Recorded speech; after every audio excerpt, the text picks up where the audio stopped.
Hey everybody, this is Rydo and we're back to another live stream of Shadowverse. I'm at a more reasonable time, but I've done that by staying up basically for, probably 26 hours, so I would say we are setting ourselves up for a crash in energy at the end of the stream, but I needed to do that, so we'll see if this works. Let's see. I guess for the accountability section, I don't have anything to talk about, really. I spent a lot more time, not really a lot more time, but more time than I should have, working on the Xsense Smart Life / Smart Life. Xsense is actually really just a rebranding, rebadging, relabeling of a Smart Life to a Wi-Fi smoke detector. It turns out DDWRT literally has a setting in its Wi-Fi settings that says disable this disable this for an 80 ESP 8266, or it says just 8266. And I always took that to mean if somehow you were running DDWRT on an 8266, which I never really questioned as much as I probably should have. But no, actually, you have to disable this for that specific chip to be able to connect to Wi-Fi on the router. And oddly, when you disable that setting, it just disappears. And there's no way to enable it. So I can only assume that it was at one point a setting that mattered, or that they were experimenting with, since DDWRT custom router firmware is always beta and experimental code, and they probably just realized it wasn't worth even exposing that as an option to most users. And so, yeah, as soon as I've tweaked that, which was probably about the 100th, if not 1000th tweak I did to try and figure out how to get it to work, the Wi-Fi router the Wi-Fi smoke detector would connect. So I've got it working. I think now maybe it has since lost connection because I turned back on the 5 gigahertz band of Wi-Fi. That is possible. I guess we're going to play a Swordcraft or Bloodcraft. I guess we'll, again, do these arenas with things we don't want to play, so just do Bloodcraft. Since you're not going to win, or I'm not going to win on the arenas anyways, I might as well just see if I get a free victory. So I may have to change the SSID, the name of the Wi-Fi network, for the 5 gigahertz band, which I don't think really matters that much, really.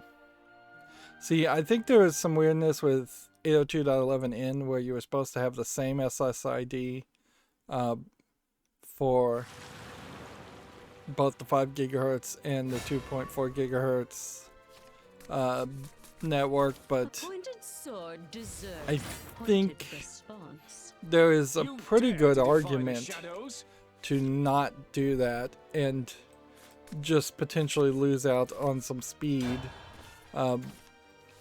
for anything that's 802.11n.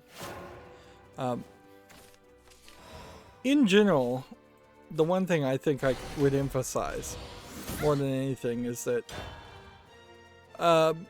when I was taking a networking class when I was in school, a Cisco networking class centered around being CCNA certified, Cisco certified network associate or networking associate, which is a test that still exists today, and I feel like is probably less relevant today than it even was then. But certifications in the IT field in particular are kind of like made up requirements for employment that barely tell them really show whether or not you know anything, because the practical application and the practical execution of being an IT person has basically nothing to do with the theoretical execution or the theoretical knowledge of computers and networking. And I think particularly the heavily focused on OSI model, which I'll just throw out that name and not really explain it. It breaks down, well, I'll explain it quickly. It breaks down the internet into 8 different layers that kind of would have made sense What is not there. like decades before it was even taught to me, but even at the point that the OSI model was being focused on and talked about, it really had no relevance and was more of a something closer to a religious doctrine or theory than reality. Now there is very little reason to think from the perspective of the OSI model, as many devices would jump from different layers to different other layers. And at the core of it, of the 8 different levels on the OSI model, any one IT person is only going to work with maybe 2 or 3 of them. The lowest layer of the OSI model would be like the hardware, your network cards. An IT person might diagnose network cards and say, oh, this is broken, we'll have to replace this.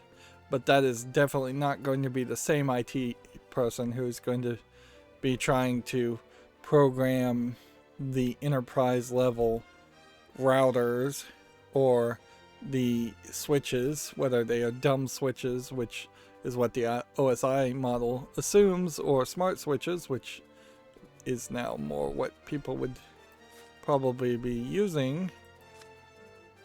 I don't know if there's anything here I want to do. My wings and heart cry for blood. Scatter like the blossoms. Let me show you how it's done. And yeah, there might be a 3rd level Don't be shy. of handling See you in purgatory. actual protocol-based data transfer, in the sense of sending a IPOP or SMPT or SMPT, I forget Like the which one moon. it is for email, but the person in charge of maintaining or programming a program that would send out email, or maintaining like a Linux server to be a email server, is not the same person that would be in charge of fixing switches or smart switches. Really unlikely, highly unlikely, and almost certainly wouldn't be the person replacing modems in individual PCs. And so while you do need a general understanding of all those things, you don't need the OSI model to think from that. Yeah, I forget what my point was. Honestly, I think that was a rant I just wanted to have, because I thought of that yesterday and I just wanted to have that rant. But yeah. A pointed sword Oh yeah, the main reason why I was getting to this is networking has still not gotten to a level that is reasonable. And sure, I'm running beta software and doing a lot more than most on my router, and most people probably can just plug in something that's like an Apple router. Does Apple even have a router? I don't think they do, but I wouldn't be surprised if at some point they did release something like that where it's fairly idiot-proof. Yeah. Since I just switched over internet service providers, they gave me a modem that also had a router built into it, and the number of options in that were considerably small, but even at that, not small enough. Nothing is just like super dumbed down and idiot proof.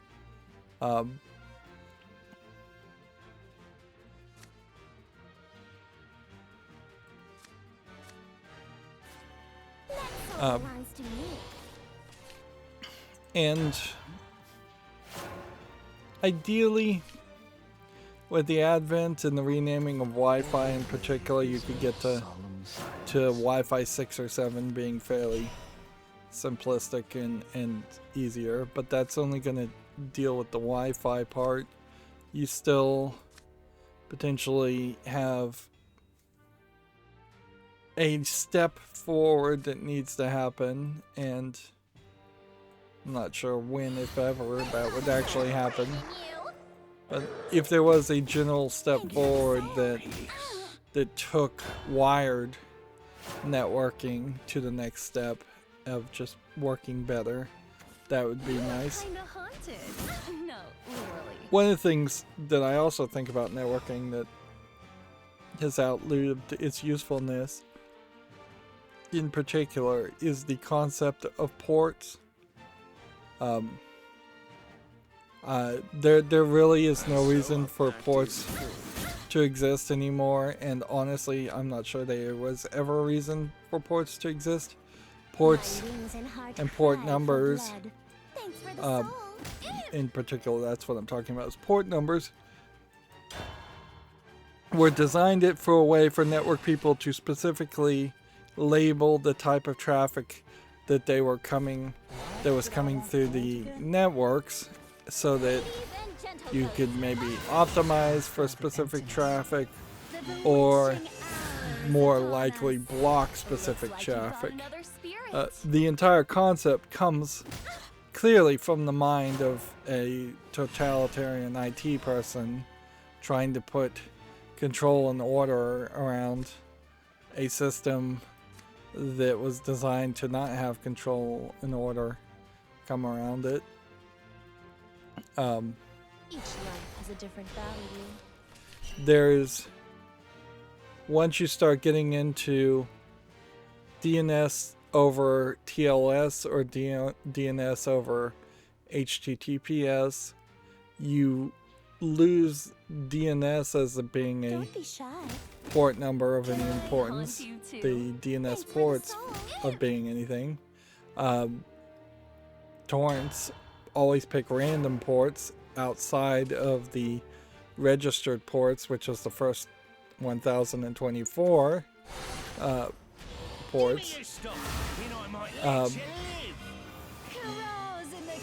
And of the ports, the port numbers that exist that are registered, you're mostly only accurately using them using port 80 for HTTP, port 443 for HTTPS, and maybe a couple more ports for just email transfers. And then that's about it. Other ports are going to be used, but they're going to be used by weird software that really are not using the registered ports for the right reason. If you are an IT person, you might be using Telnet or SSH a lot, or FTP, but the vast majority of people won't be. Protocols like FTP are not things that are going to get fallen back onto by new software. So there's been really no reuse of port numbers or protocols. Bow to me, fool. So, yeah, you could, particularly when you consider the fact that a port the port number is just data in every single packet. or almost every single packet. I wouldn't even dare to think about whether it's in every single packet or not. But it's wasted data. It would make a lot more sense for Internet Protocol 6 to have gotten rid of port numbers. It would have made a lot more sense for IP6 to have done a lot more. Just mandatory encryption on all traffic wouldn't be a bad idea. Elimination of port numbers, improvements on the concepts of IGMP, which is the Internet Gateway Management Protocol, improvements on DHCP, which I think is Domain Host Something Protocol, if I was to guess. And so our pact is forged. Yeah, most of the internet protocols and standards of the internet, particularly wired network, don't have much that needs to be changed. But there could certainly be a streamlining of things. There could be an elimination of old things that aren't used anymore and are just kind of pointless. Make people fall back to Internet IP4. I'll show you power. And if we have been using IP4 for a very long time now, and they're pushing people to IP6, which even IP6 is frankly not ready for prime time. It's too difficult to really figure out.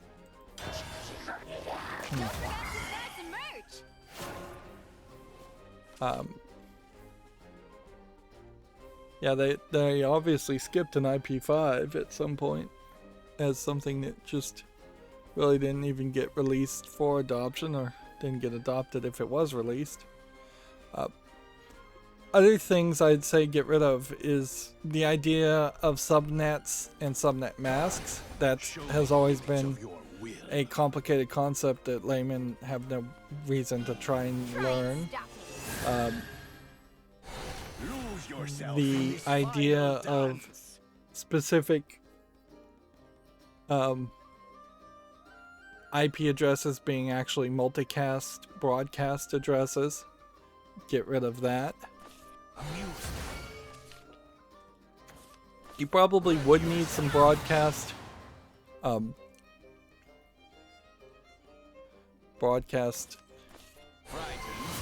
packets or some way to broadcast things, but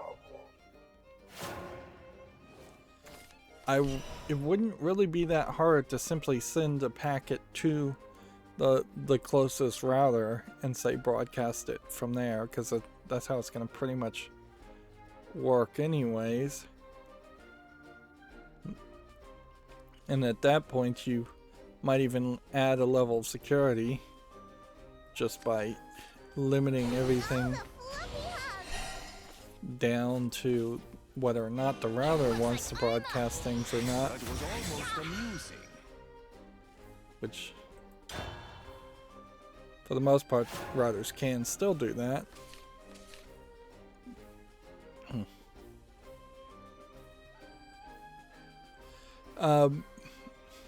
Yeah, the whole idea of subnets on IP6 addresses are going to be a nightmare, and the whole idea of subnets in general are once again coming from a totalitarian IT guy's perspective of trying to control and limit and label who is where and what IP address goes to what place. And there may still be an argument for doing some of that, so specific ranges go to specific locations. But I think there's probably a better way.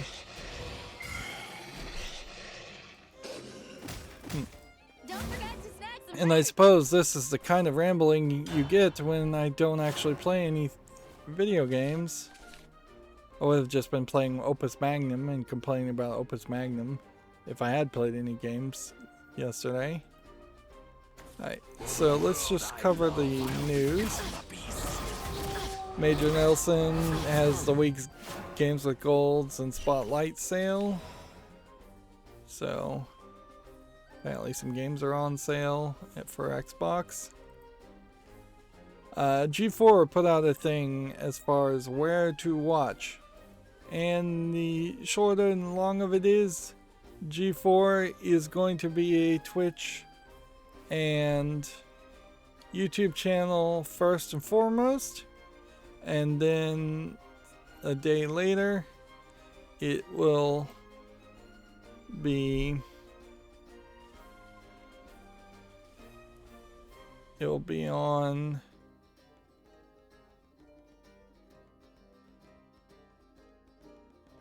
let's see, I think Verizon's Xfinity is what they said.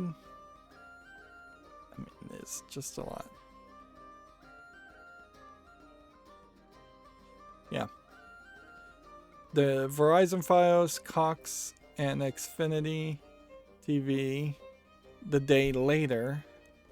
But clearly Twitch and YouTube, Monday through Friday, they're going for a full, like, daily presentation. And they've named more shows than I thought they would, but not really a lot, maybe 4 or 5.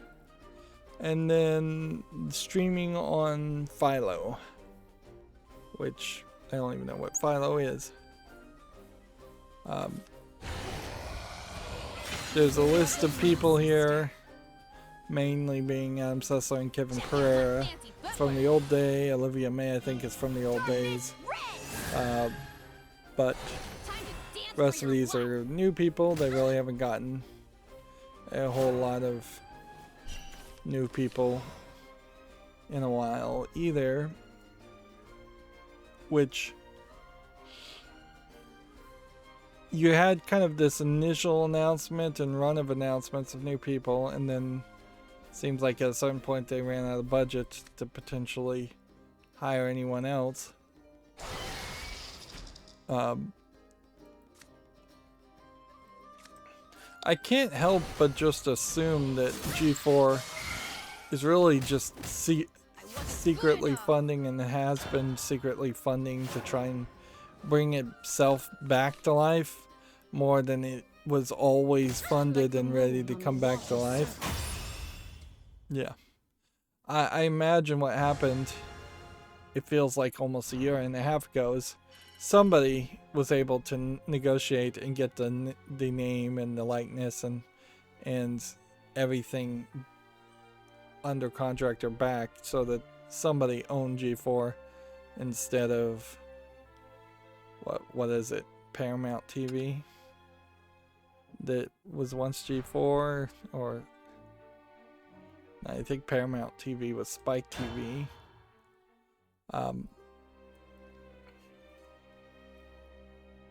Yeah, I imagine somebody got the rights to the name G4, and then has been working this whole time to specifically have the funding to actually turn it into something.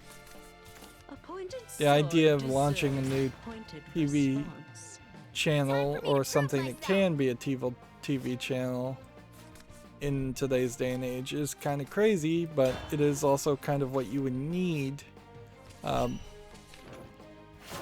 for G4 to really live up to the name G4. It very well would have been better if they hadn't brought back the name G4 and it was just Adam Sessler and Kevin Pereira and a whole bunch of new people starting a whole new thing, instead of trying to bring back X-Play.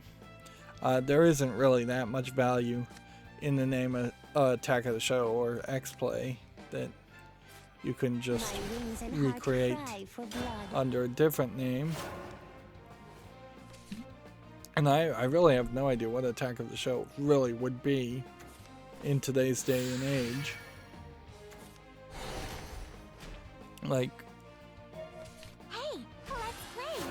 I imagine it's going to be a lot of people a lot of them talking about other people, other YouTubers and other content creators stuff. Feel my fury. Don't be shy. Ow! Yeah, I wouldn't be surprised if there was a show like Attack of the Show that came back today where they're showing videos of events and showing fail videos and just talking about silly videos online. I wouldn't be surprised by modern standards if that pisses off a lot more content creators, and the kind of accurate complaint is put out there that they're just stealing content and being low effort themselves, because that's really all Attack of the Show ever was a fairly low effort experience that was made on the backs of other people doing things or other videos. In fairness, that's what the news is also. And I definitely don't think if there's anybody big enough, like even if everybody who I ever liked at Giant Bomb suddenly became employed by G4, I don't think that significantly changes or improves G4 in any way. And I can't think of any other mainstream video game journalists that they could hire that would improve it. Nor do I think if they got somebody famous like Will Smith, the actor, to do G4, or Vin Diesel, like that would be kind of crazy too. And then there's kind of a problem if you get some of the nerdier people, and that each of those nerdy people have created controversy or people don't like them that much anymore. So, like, Terry Crews is about the only person I could think of.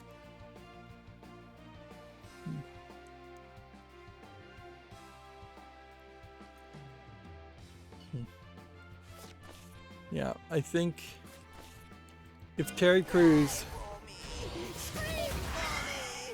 and some other celebrities were given kind of a voice to make some content without like doing too much, maybe you could get something there.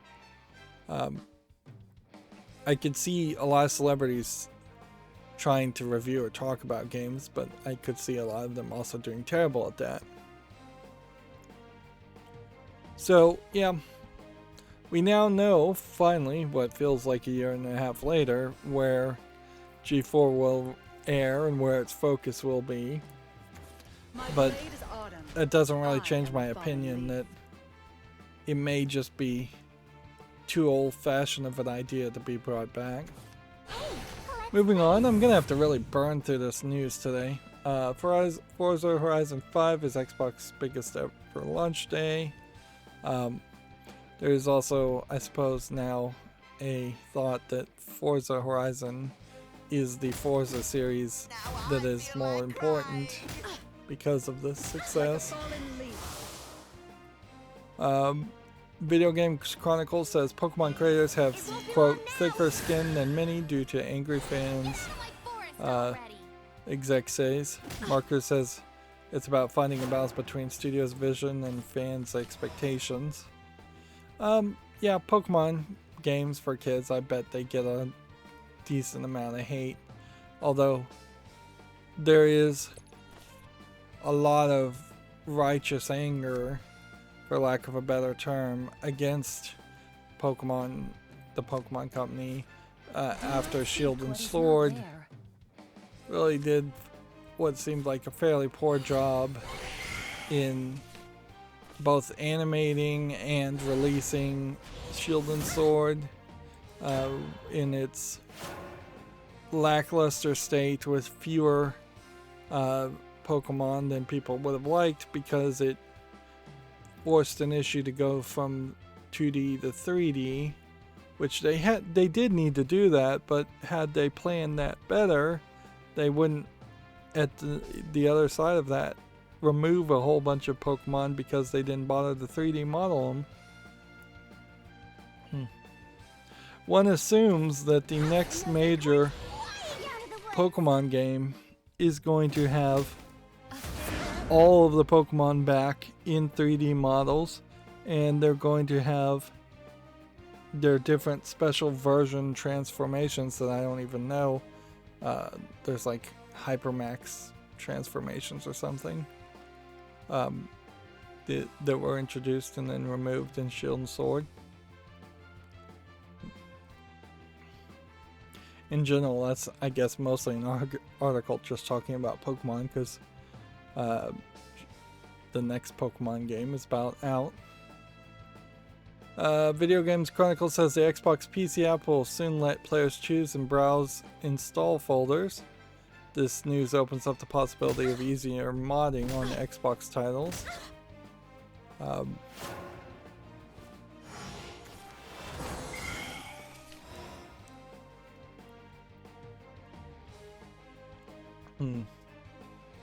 I don't know if this really would do anything. I think this is probably more speculation than reality in the case of Video Games Chronicles, because at the end of the day, unless you told me that up until this point Xbox PC games were installed on an encrypted volume or an encrypted file that nobody could boot into a different Windows or boot into Linux and see, then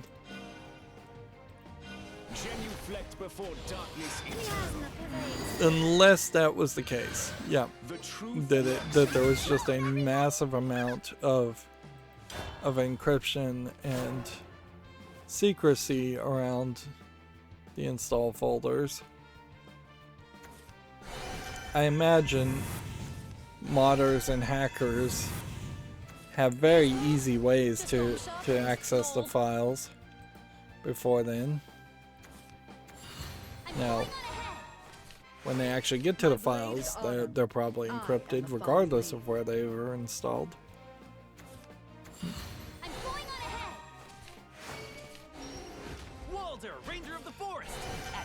See, Video Games Chronicle says Twitch has finally launched on the Nintendo Switch. Nearly 4 years after the Switch's launch. And I assume this is mostly Twitch's fault.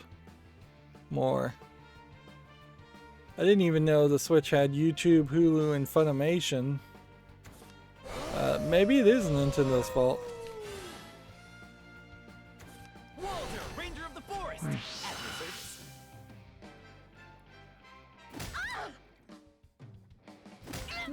I'm a little surprised it doesn't have Netflix. That would be the one thing I would want the Switch to have, is Netflix.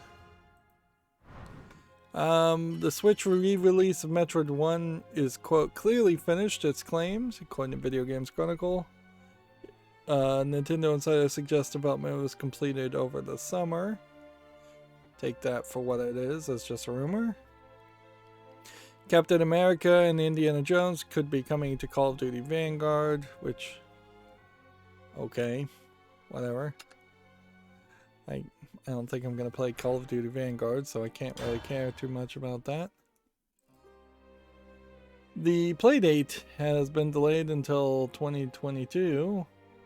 Again, what's funny though, I think the playdate did release some models to influencers, because they did talk about it and have some in their hands for a few months ago. The playdate is kind of a terrible device with terrible design around it, but it does have a particularly specific screen that I imagine would be almost impossible to replace, and as a concept, the playdate is pretty stupid too. So there really is just a whole bunch of stupidity around the playdate, and it being delayed only adds to that, even though in all fairness everything is getting delayed. Video Games Chronicle says here's the first Halo Infinite Xbox Series X console unboxing video. Whatever. Check that out if you're interested.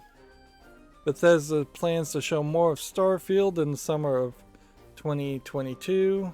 Full mod support and expanded character creation options have also been confirmed, which, yeah, pretty much has to have full mod support.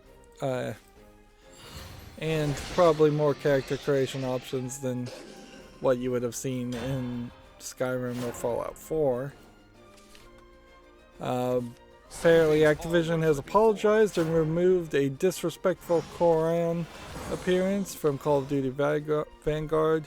Publisher said it should have never appeared in the game.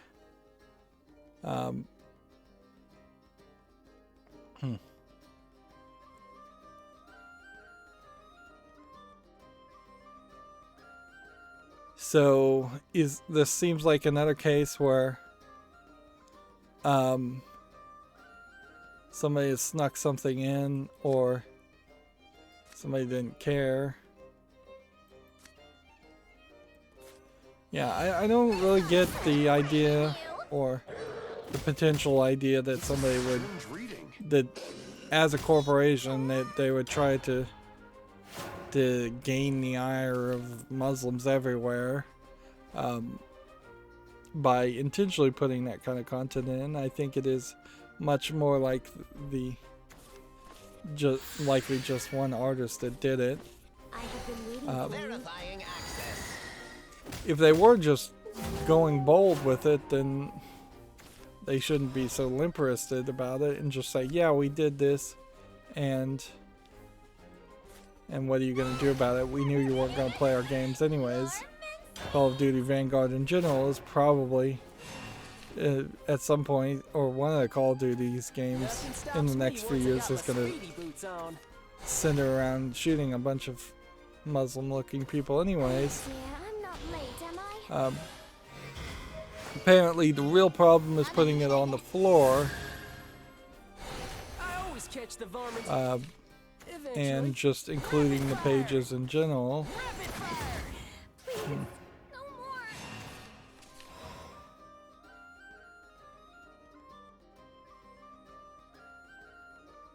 It was not supposed to exist as it appeared in the game. We deeply apologize.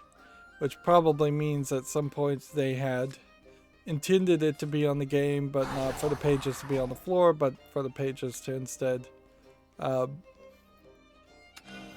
be like somewhere on a table or something, and somebody then just reused the art assets, not knowing what it was.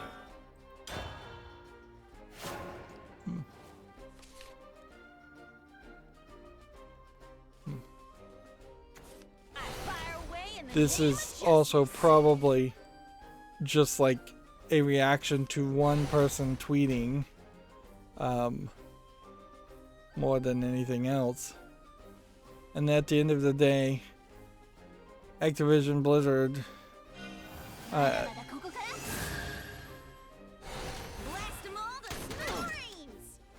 disrespecting the Quran by putting its pages on the ground does less harm, in my opinion at least, to Muslims than the vast number of Muslim totalitarians out there who are executing and brutalizing other Muslims through warfare and enforcement of barbaric practices.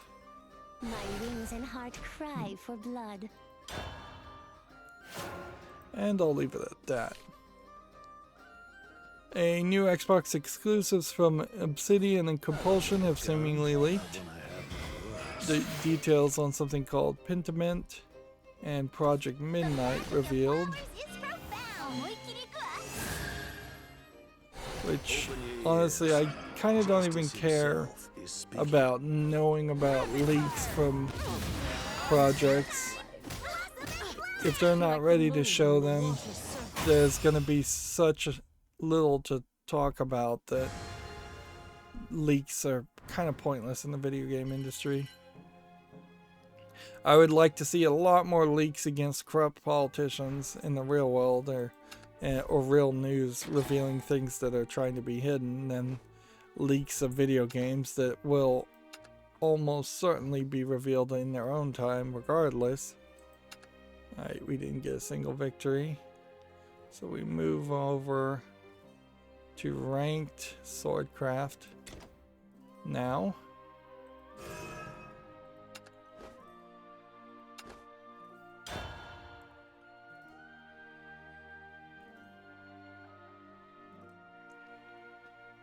Video Games Chronicle says Xbox is definitely making a new 1 versus 100, it's claimed. I think there's a fairly good chance that that's true, but then I also have to question, how is this 1 versus 100 really going to work? Because I guess you're looking for a fight. you can't have disconnects. I think that was kind of the problem with 1 versus 100 originally, is that at a certain point it got disconnects, or at a certain point it was kind of hard to even get 100 people in the audience. You probably can't have a live voice actor who is presenting it, which that was something that I believe happened in 1 versus 100 to start with. There was actually a live presenter in real time talking into a microphone as the game is going. Probably can't do that, so they're gonna have to introduce some kind of AI character. There was a very popular show that came out like a year or two after 1 versus 100 that was kind of a radio 1 versus 100 that had a very popular person, and they tried to fire or marginalize that guy, and it died on the vine because people didn't like them marginalizing the character, the host that they liked. Most game shows, I think, do heavily succeed based on their host, or fail based on their host. Got me feeling hungry.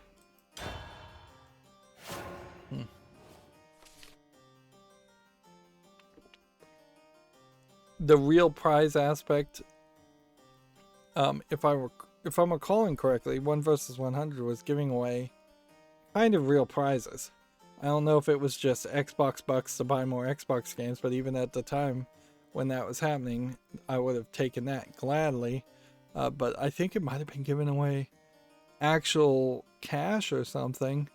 At a certain point, you need the new 1 versus 100 to come out and last and not just die or be discontinued. You basically need a single player mode for it also, but too slow. yeah, you're gonna have to Unbelievable. find the sweet middle ground there where you can continuously have it run, something like Wheel of Fortune or Let's Make a Deal, and both of those have a lot of variety to them, whereas 1 versus 100 doesn't really have that. And then Who Wants to Be a Millionaire is still running, but it's not very popular. The reason this game is coming out is because they want to just like debut and show off their new avatar concept and go in circles basically, and re-up the effort for avatars to be a thing, which at a certain point I'm not sure if the effort to bring back avatars or refocus on avatars isn't 100% around the concept and the hype and the ridiculousness that is talked about as far as the metaverse, whatever that is.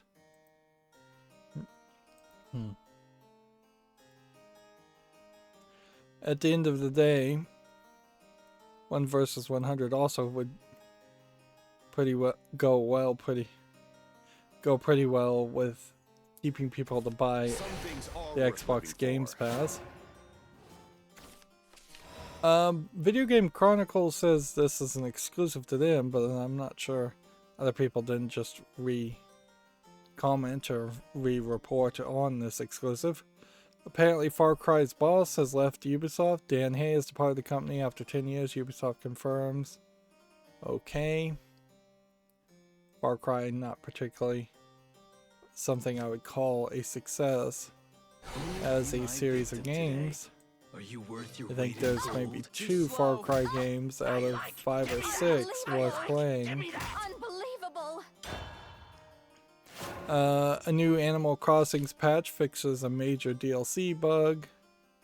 Fixes the issue when trying to remodel villagers' homes. Check out that article if you're more interested. Take-Two CEO says the GTA series can last as long as James Bond, which last is, I guess, the right term there, in the sense that yes, the GTA series can hang around and it's not going to just magically disappear as long as James Bond has, but although since James Bond has not stopped having movies made about him, then there's no opportunity for GTA to ever catch up. But I guess that would be true for any series that's still running. On the other hand, it's important to realize that it's lasting basically by not making any new content or any new games. Which, I don't know if you'd really call that success. Too slow. No. Unbelievable. I think more people would definitely prefer for the GTA series to release games more frequently and then potentially burn itself out in a decade or two and have to take a break and then maybe come back. Let's see. Video Games Chronicle says players are pointing out some of GTA's trilogy's stranger graphic updates. Yeah. Seems like particularly on the Switch, the GTA trilogy remaster is not going well. Battlefield 2042 is launched without voice chat, and it's unclear whether it will ever be added, according to Video Games Chronicles. Get used to this range. Assassin's Creed lead writer has returned to Ubisoft months after his departure. Darby McDevitt will once again work on the action-adventure series.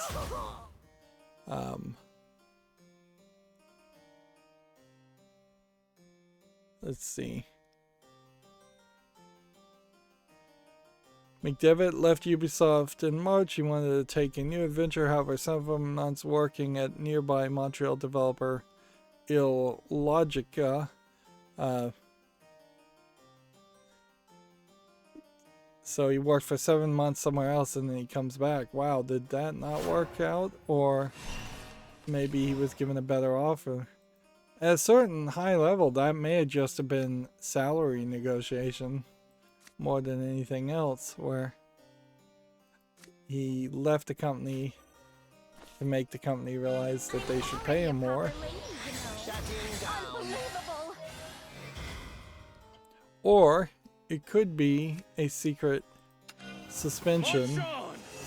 These higher level employees, I don't think they would just come out straight and say somebody was actually suspended for bad behavior, and instead they may have people leave the company and then come back as a way of having a secret suspension.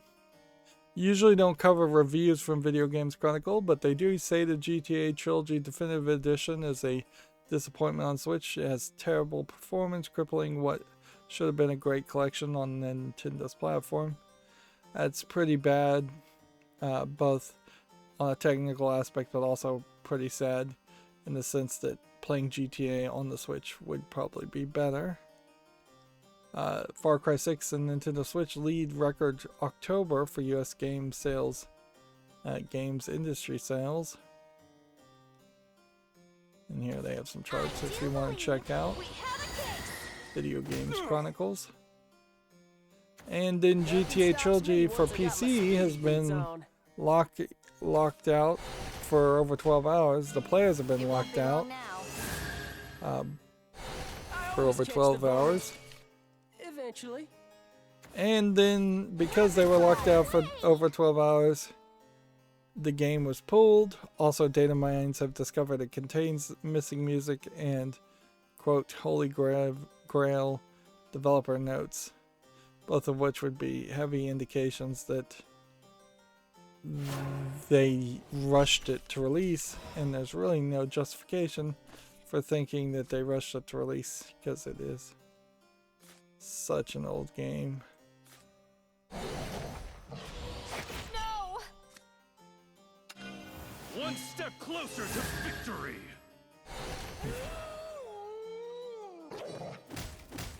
Mean son of a gun, ain't ya?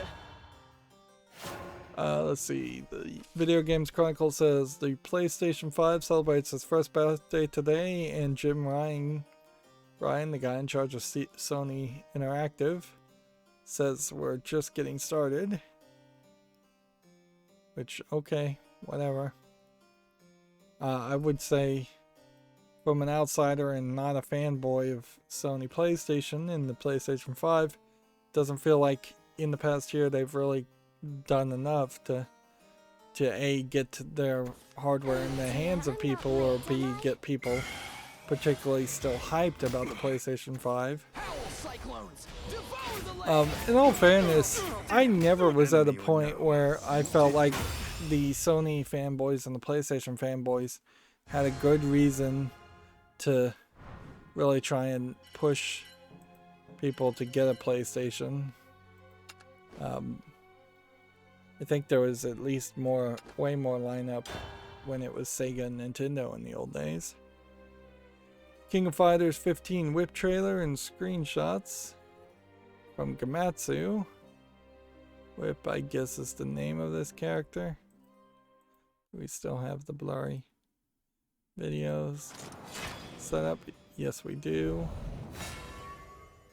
The Darius Cosmic Collection Arcade for PC launches November 17th. It's obviously a side-scrolling shooter game. Megaton Musashi Free Update Volume 1 Counterattack Boost Patch launches in December. Demon Slayer has a free update number 2 to add playable demons Susamari and Yahaba, which I assume this is Yahaba, but maybe not.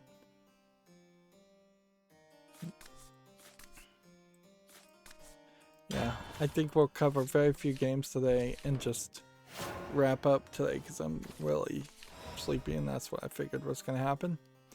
Falcom is going to release a new Trails title in Japan by September of 2022. Falcom company I wouldn't have sworn was still in business, or maybe, or that anybody was using the name Falcom still.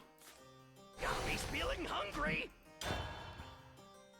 Let's see, The Kids We Were Complete Edition launches December 2nd for Switch and January 12th, 2022 for PC.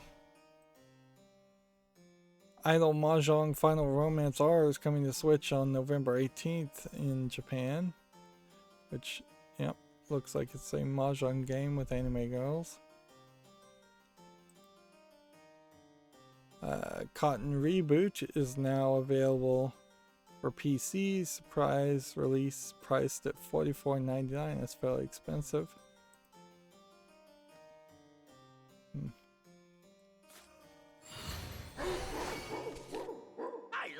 Give me that!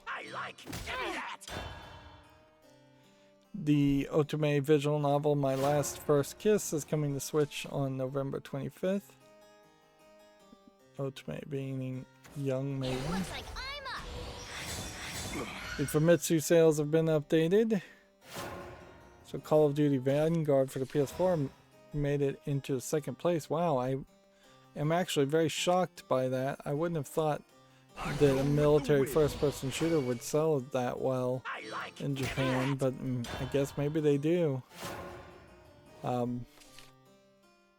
Meanwhile, that beat out by nearly 8,000 units Danganronpa Decadence, and then Ring Fit Adventures, oddly, back in the top.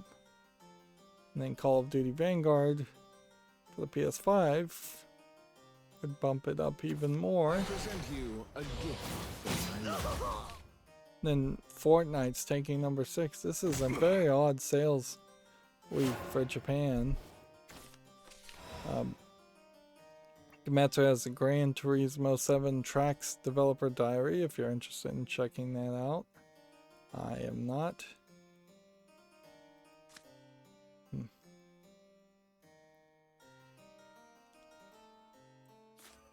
I bring you the stars. To make a wish come true star for you too. Roman style. Let's see. Babylon's Fall is monitoring closed beta test phase 3 for developers live stream is set for November 15th. I guess this is a live stream talking about the closed beta phase test 3. Super Impossible Road launches December 9th for Switch, early 2022 for basically everything else. Haven't heard of this game up until this point.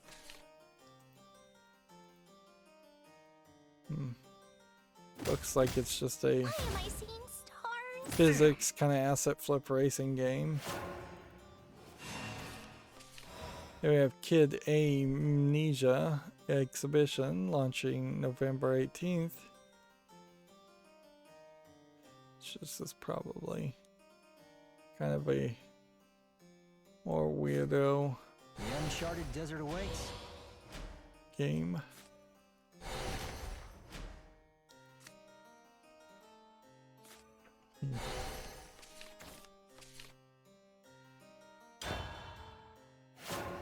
Yep, it does kind of seem like a weirdo game.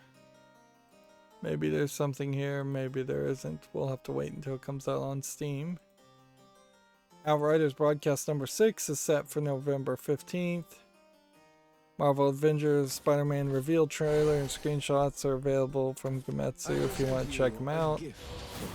Valis the Phantasm Soldier Collection is coming to the West, which we may have already known that.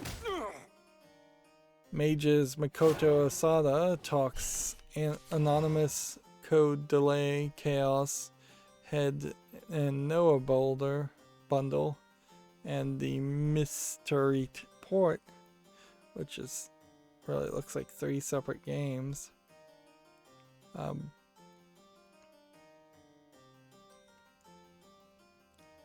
So these all look like visual novels, if I was to guess. There's just a report talking about several different visual novels.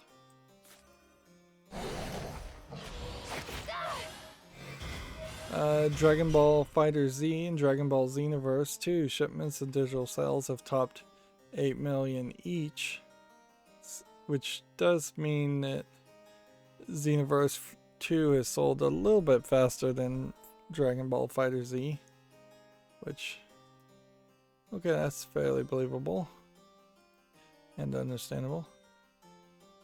Fire Dragon Fist Master Jai Mei has been delayed to January 2022. Wings of Asteria also delayed to 2022. Which at this point pretty much everything is going to be delayed. I suppose I've lost some of my edge. Genshin Impact version 2.3 updates Shadow amidst the snowstorms is launching November 24th. Won't be long now. A cooperative survival first-person shooter called Skier Ritual for PS5, Xbox Series, and PC apparently has been announced.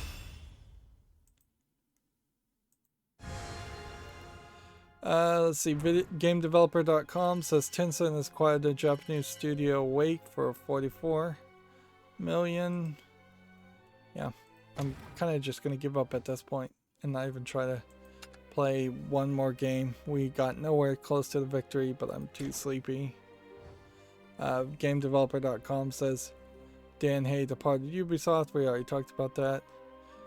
Game Developer says, there's a report that Sony lowers the PlayStation 5 production outlook due to component shortages. Zynga bought up 3 Turkish hyper-casual game studios. Is there a list of what they were called? Apparently not. Not in this article. You can start making your own Playdate games in early 2022, which that was one of the selling points of the Playdate. Alan Wake developer Remedy is going to open a Swedish subsidiary in 2022. Game Developer has an article here, how to make games for the Steam Deck without a dev kit. Which in general, do you have to make games to specifically work for the Steam Deck? I don't think you do. Apple's request to delay the Apple App Store injunction has been denied.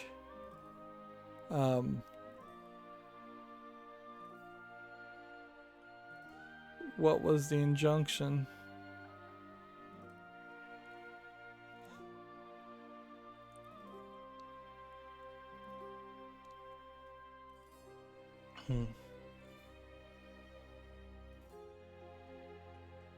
It will allow developers to add links to third-party payment options. The Playdate launch delayed until early 2022 due to a critical battery issue, which, yeah, I could see the wrong component supplier giving you garbage batteries. Metro Dread has already sold over 850,000 copies in the US during October. Assassin's Creed writer Darby McDevitt is back at Ubisoft.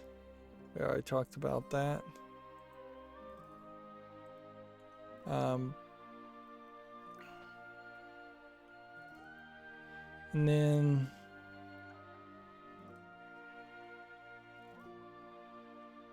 all we have, I think, is just games.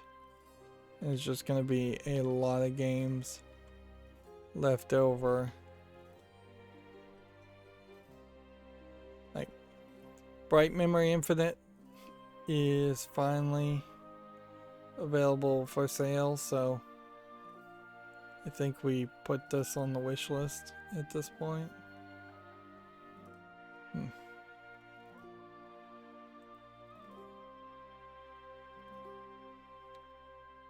I can't close the tab unless I was very careful about what buttons I press.